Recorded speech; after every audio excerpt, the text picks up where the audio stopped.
Good morning, everybody. Life works in mysterious ways.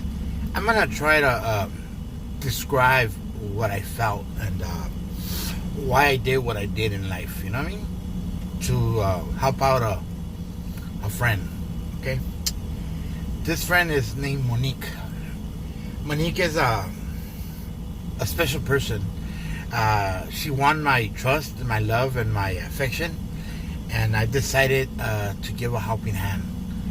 A lot of people could judge me, criticize me, and I guess point fingers, you know. And a lot of people are not ever gonna know or probably even meet her. So it doesn't really matter to me that people say or talk whatever they want. I did it for love, okay? Not love for Monique, but Monique, she has an awesome story. See, Monique is married, and she's married to another woman, and she's been married about 8 years, and about 4 years ago, they adopted a little kid. The adoption is it's a good story. Monique's a social worker. She was a social worker, and her boss or her mentor or someone that really meant something to her growing up inspired her and motivated her to get her career going.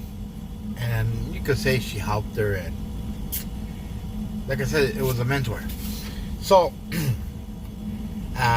she got, they say, okay, well, that's what Monique says, that she went out to go clubbing, and she got some shit on her drink, and they raped her, you know, Monique's friend. And with that rape, she got pregnant, and she was about 40 years old. So not only did she not plan having the kid, but she had a marriage and everything. A lot of people could say that it was her fault because why is she clubbing? Why is she drinking? You know, without her husband. And she's a color person, okay, and so in other words, black. And she went through stress. Her husband threw her out of the house. She had 2 kids, and a girl and 2 girls. And the husband and the daughters, everybody decided to throw her out. She went through a depression, and she ended up coming homeless. And she gave up in life, and she got into alcohol, doing drugs, and the whole 9 yards, you know. Well, one day, and a special day, that Monique ran across her road with her. Monique says that her family members told her that she was there, and Monique said, you know what, let me go see if I could do something for her, you know. So Monique went and stopped and had a conversation and tried motivating her and everything, and she told her she was 3 months pregnant. And Monique encouraged her to get her life back in order, and she proceeded to try to go to church and do the 9 yards, you know. But it didn't work out. She kept going back to the homeless stage, the unmental stage. She's well, Monique, one way or another, told her that she's gonna help her, so she started visiting her every week. She'll take her food, and she'll try to be a friend, and she always advised her that no matter what, she was always gonna be there. And her friend told Monique that she don't know what she's gonna do, because she told Monique to take her to an abortion clinic, and she was gonna abort. And Monique told her, you know what, it's not right with God, and blah blah blah. So many people are blessed to have kids, and some of us are not. Monique knew that she was never gonna be a mom in her entire life. So she decided to tell her friend that she'll adopt the kid, and once the kid gets older or when she gets her shit together, she could take her kid back. Her friend, you could say that her conscience and her spirit, or probably Jesus Christ, one way or another touched her and gave her the strength not to abort that baby. Well, they went on through the rest of the 9 months of pregnancy, and Monique get taking her to the ultrasounds and to the clinics and making sure that she was okay. Meanwhile, her friend was still homeless, and she'll cry and go through all kinds of depressions and anxieties and everything. But Monique was every way of the road footsteps to help her and to be around her. So obviously that Monique and her wife, they got attached, and they grown a big relationship between her. And they started before the baby was born, started the procedures and everything to adopt the kid, but it's complicated in California. So she said, I'm not gonna be able to adopt her. So her friend told Monique, if you're really serious and you're really serious in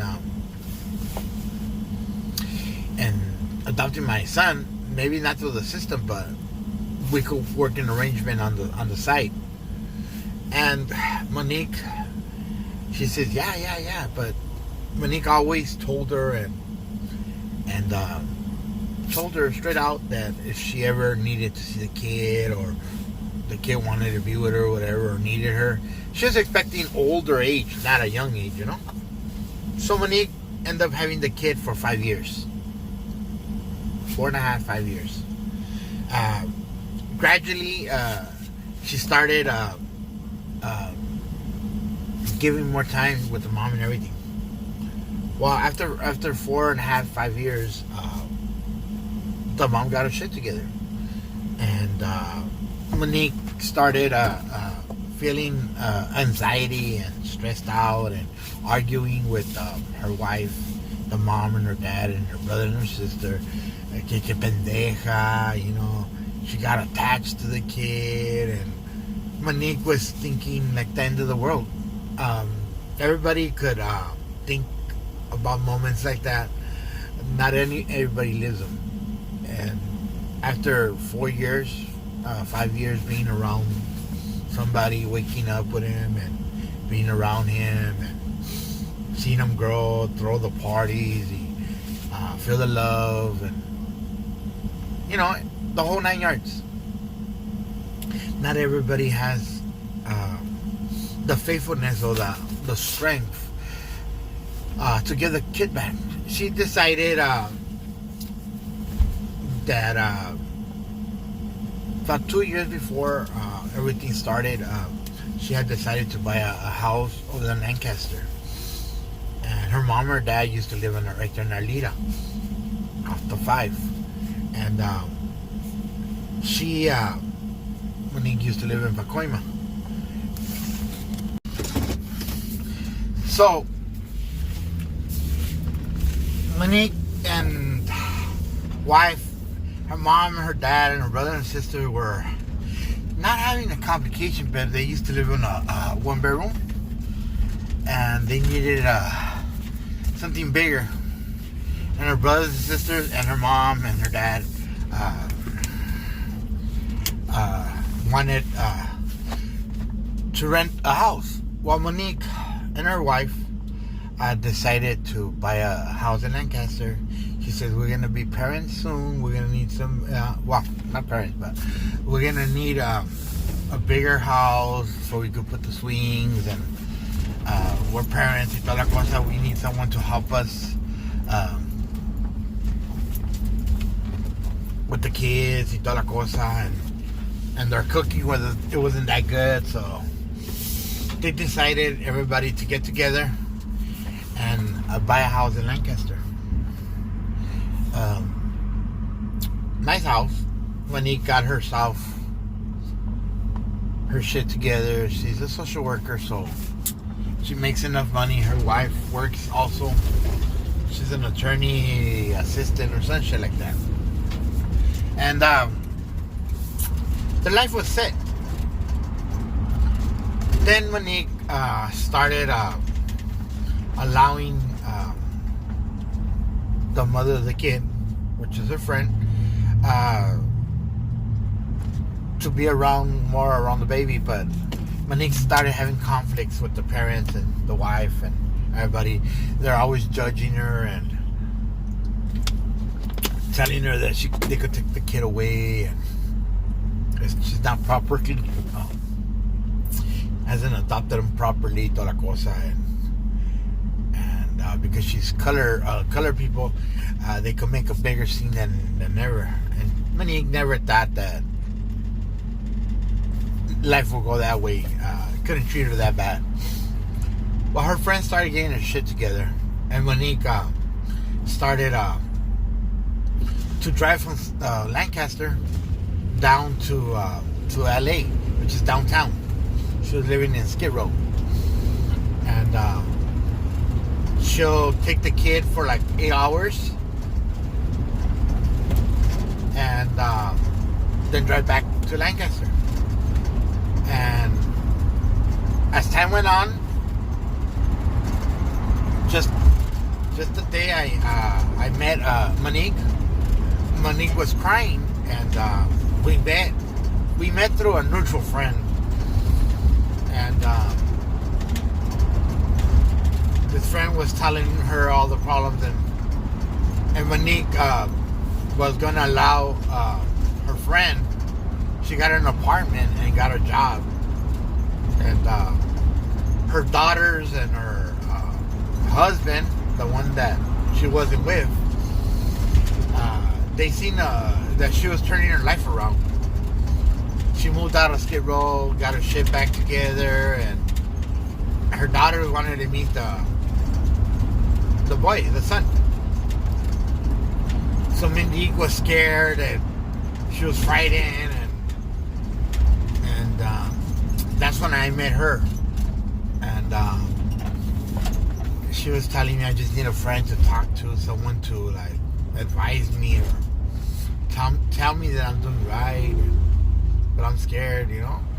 I devoted my time. I've done everything. I'm gonna be honest with you guys.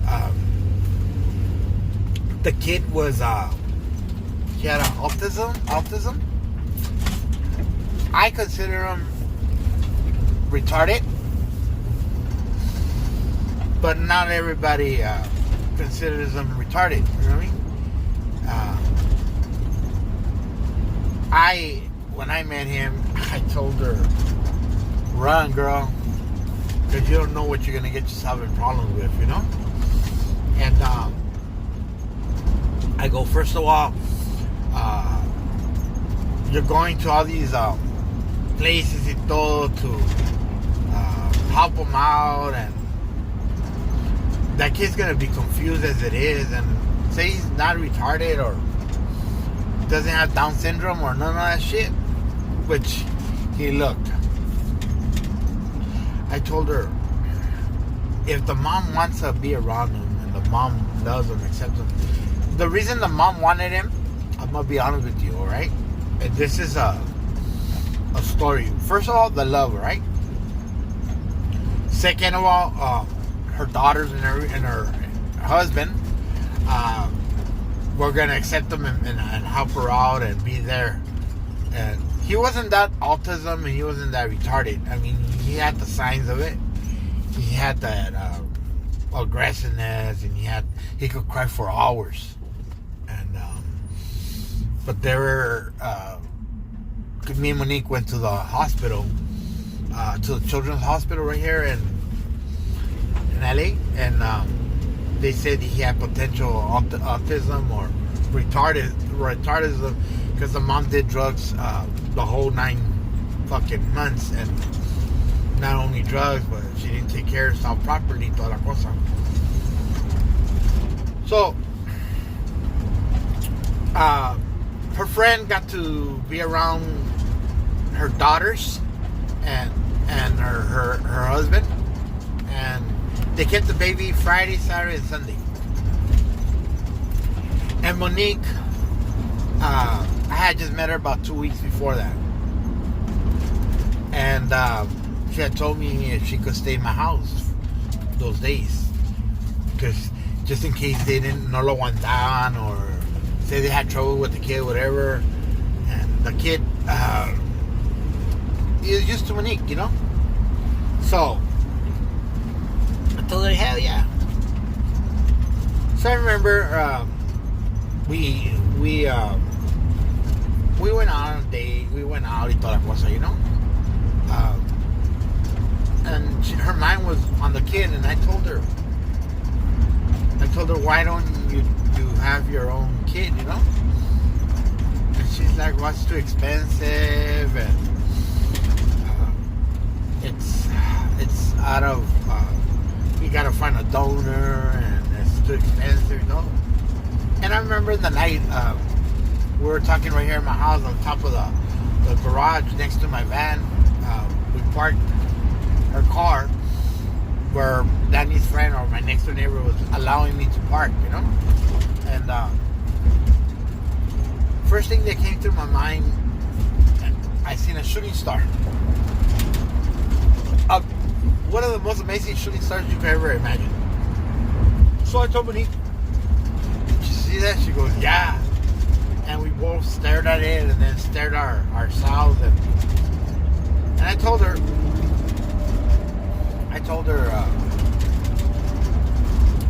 that if she decided to have a baby, if she gives the baby back and allows God to proceed and toda la cosa, maybe God could give her what she most desires, you know? So we went through the Friday, Saturday, and Sunday, you know? Stood over and we went out. We did a lot of stuff, you know? And she was, to men, she was a virgin. So she wanted to experience all the fuzz about it, you know? And I gotta hand it out to myself. I did a good job, you know? I definitely did a good job. And we picked up the kid. Well, she picked up the kid, and the family, which is her friend, her daughters, and the father, they told her if they could see the kid again, you know, next week. She thought it was going to be a one-time thing, you know? So now she agreed to do it another time. And she told me the same thing. Can I go over? And I go, yeah, you can come over. And obviously we had magical sex. I mean, getting off the road. But we talked and we really got acquainted to one another and started talking heavily conversations, you know? And I told her, what are you going to do? And she's like, well, my wife and they want to fight for the kid, and I'll take her to court and this and that. And if they want to fight for it, we can fight for custody and all kinds of stuff. She abandoned him. I go, but you didn't really go through the system, you know? And the kid was getting homeschooled because she wasn't proper her mom, you know what I mean? And she was trying to keep the kid undercover and everything, you know? So I told her, she was starting doing the paperwork.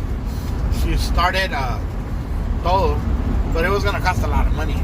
Well, it started costing a lot of money. She was going to get a loan off the house. That's her originally thought, that buy the house, get a loan, so she could pay for the lawyers and attorneys and everything, you know? And because they had grown together with the kid, you know? So I started talking to her, and believe in Jesus Christ? And she says, yeah. Do you believe in miracles? And she says, yeah. Do you believe in second chances? And, yeah. I go, how do you know that this is not God giving you what you want, what you deserve? You did something out of your way. You did something special for that kid. You brought a life. You gave him love. You helped her. Maybe that kid's chosen. Maybe that kid has a destiny with God or has a purpose, and He used you through that vessel. And maybe he's gonna move mountains, and, be a miracle kid. Maybe he's gonna be a special kid for God or something. You don't know. You don't know what's his purpose. See yourself like the Virgen Maria, the Virgin. God gave her a kid, to when the world wasn't there. And she's like, yeah, but it's hard. And so the next week, obviously during the week, they talked again. They want to see the kid again.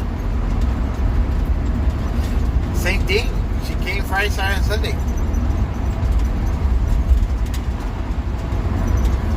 So I decided to tell her I was going through a lot of depression, and I was going through a lot of things in my life that I wasn't thinking quite right. I needed something to be motivated. I needed something to... I had just gone through Yesenia, had that miscarriage, had just lost Elizabeth, and Monic was my friend that I could talk to. Not only the sex was awesome, and we did have a conversation, and we had a lot of things together, But she was young, you know what I mean? She was only 25, 26, and I'm old.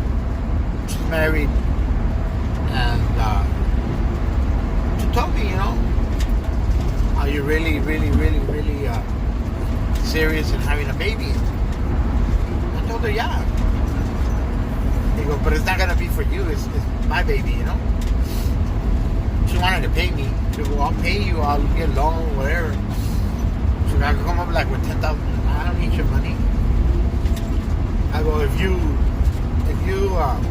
from the bottom of my heart, you're not gonna fight and you're gonna allow her to take over a kid y toda la cosa. And say around a year or whatever, she fails or whatever. I mean, obviously you're gonna see the kid or whatever.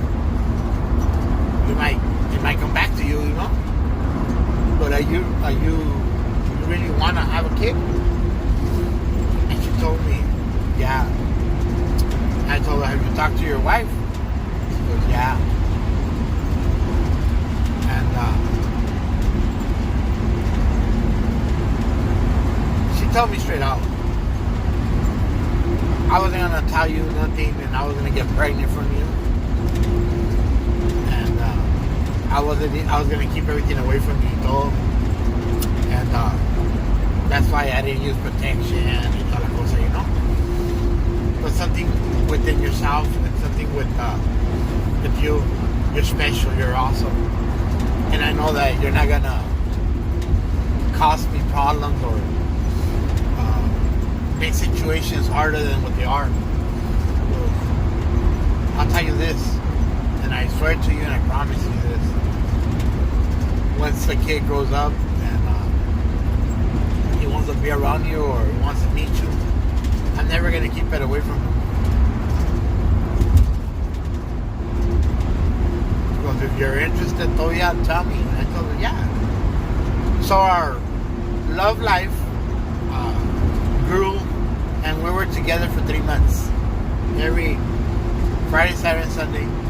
So at the same time, she was allowing her friend to be a mother and her mentor, and see how they got adapted to the kid and todo. everything started working out perfectly. Well, about 2 weeks before we stopped seeing each other, Monique invited me to go with them and go with her and the kid and say goodbye to him. They cried, and they were the father, the daughters. They were very religious, and they prayed day in and day night, day and night, for a miracle to happen with her mom, and they didn't want to see her dead y toda la cosa. And not only did the miracle brought them back together, unified them, but now they have a baby brother. And the husband, regardless, it was hard and it was complicated for him to take care of the kids, and he was used to the income that she had also, and they were working it out.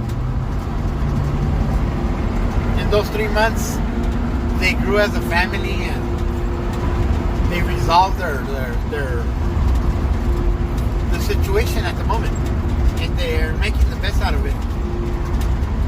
And Monique started crying,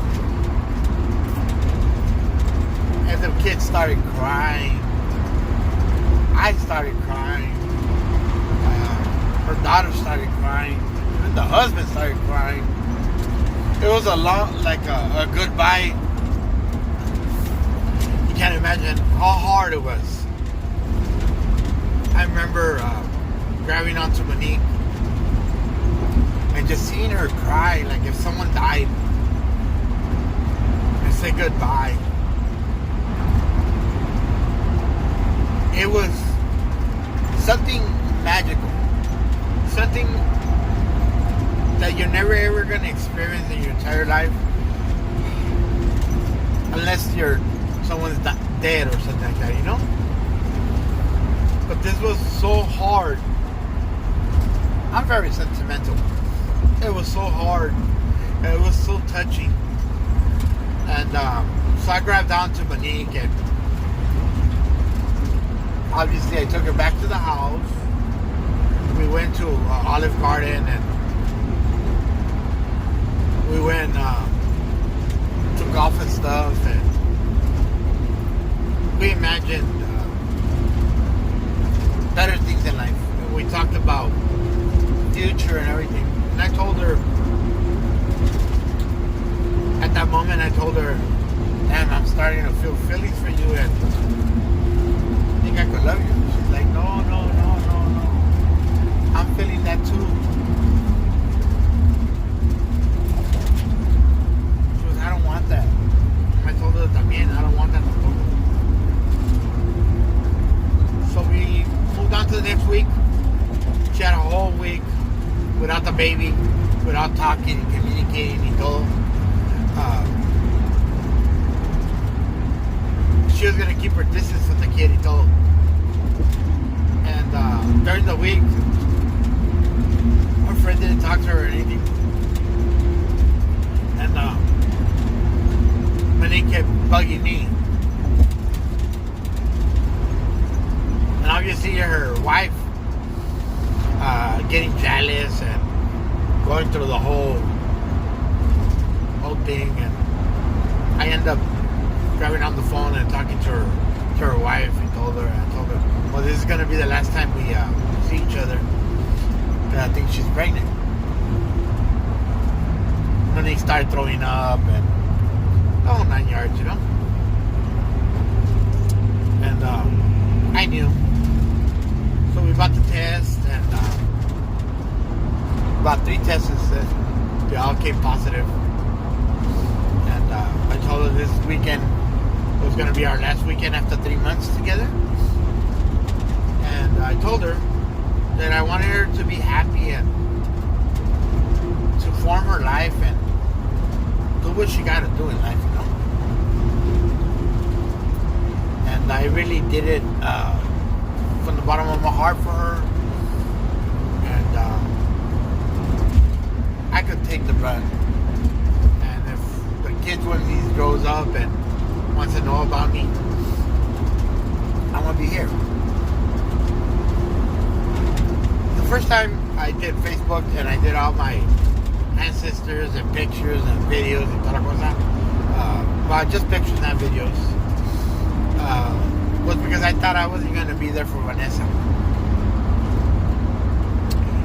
I'm pasado 14 years from that point to now, and I'm here. All those pictures and everything, they're here, they're loved, and they're inspired all my family. Toda la cosa. In the beginning, everybody was like, don't put our pictures up, and now everybody shares each other's profiles and pictures and all. Everybody was excited to see our pictures, that we could share them and be part of, not just in a closet or in an album and never get to be seen again. And I wanted to do something for Juan Manuel. That's the thing. He was born August 10 of 2023. And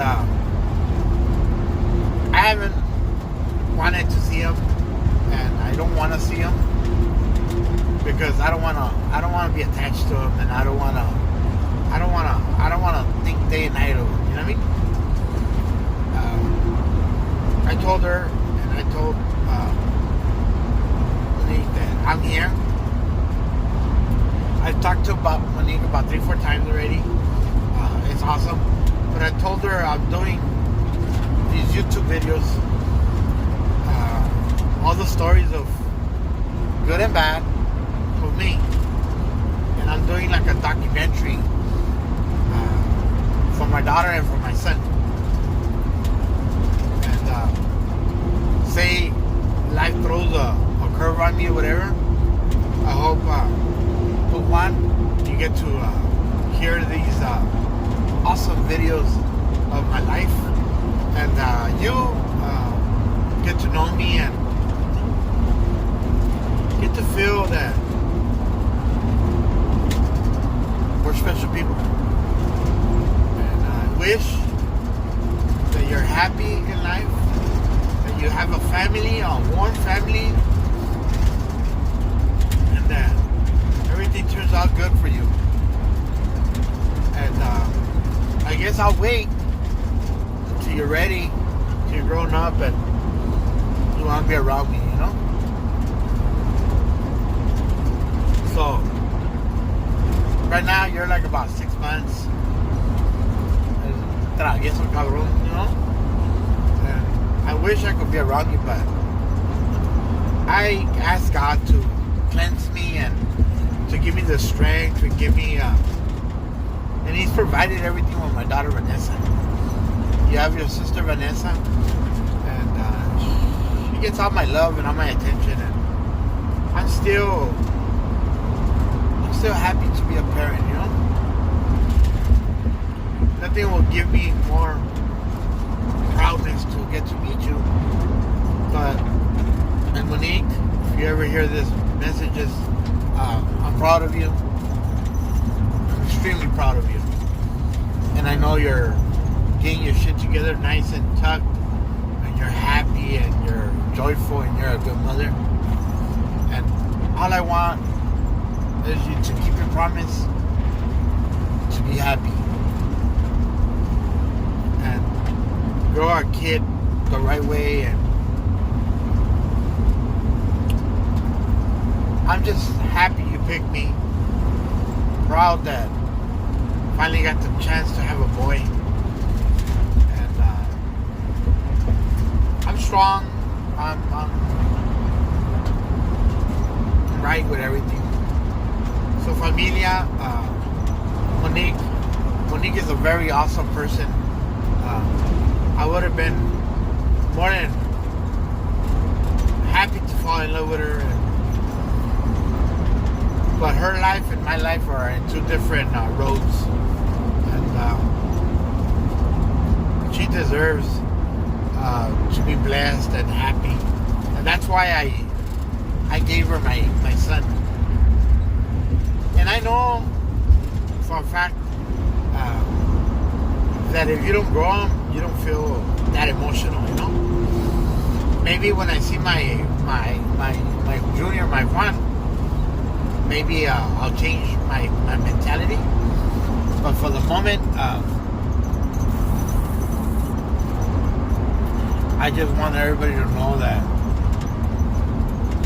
Monique is an awesome person.